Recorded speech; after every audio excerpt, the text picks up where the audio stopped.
réussi à faire Pierre Chambreuil avec les stagiaires sur un atelier cuisine. Et en fait, on est parti du coup des compétences de Claire, et après se sont joints les compétences de Julie sur la capacité de mobiliser un groupe et de faire en sorte que grâce à la numérisation, la digitalisation, un groupe puisse partager sur un outil à distance tout ce qu'il a fait pendant 4 mois en cuisine. Donc c'est né des compétences de Claire, de ce qu'elle avait réussi à faire avec ce groupe.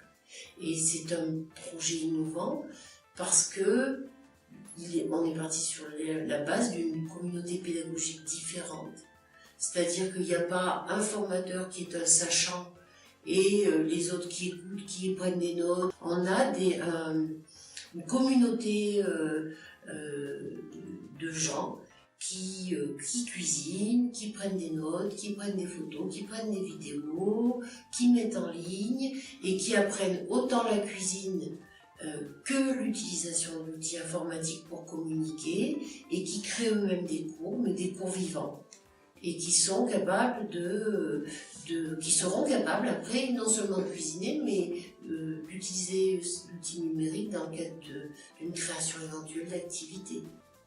Mais le côté innovant est vraiment basé sur je cuisine et j'utilise l'outil numérique pour partager. Et est-ce que vous pouvez nous expliquer, nous parler un peu de la pédagogie inversée?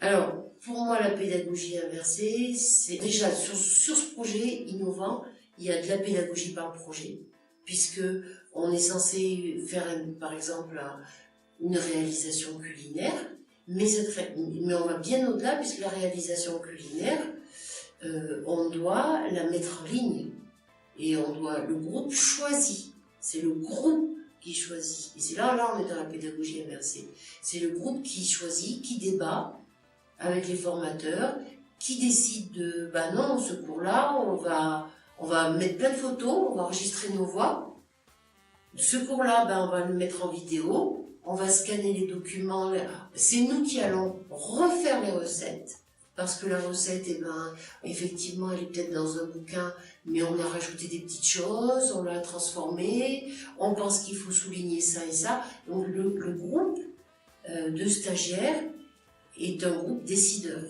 et acteur. Il n'est pas passif sur ce projet innovant.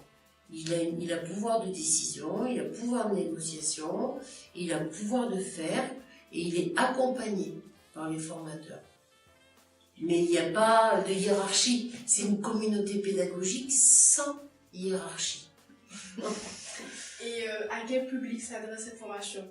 Alors, cette formation, elle s'adresse aux gens qui ont vraiment envie de participer. Que l'idée d'associer la cuisine au numérique passionne, intéresse, les gens sont curieux. Et puis, on espère que cette formation, elle s'adresse à des gens qui seront peut-être dans un premier temps cuisiniers, qui iront cuisiner comme une cuisine, ou qui feront un CAP de cuisine, ou qui s'installeront à leur compte, qui feront leur activité et qui proposeront donc de la restauration.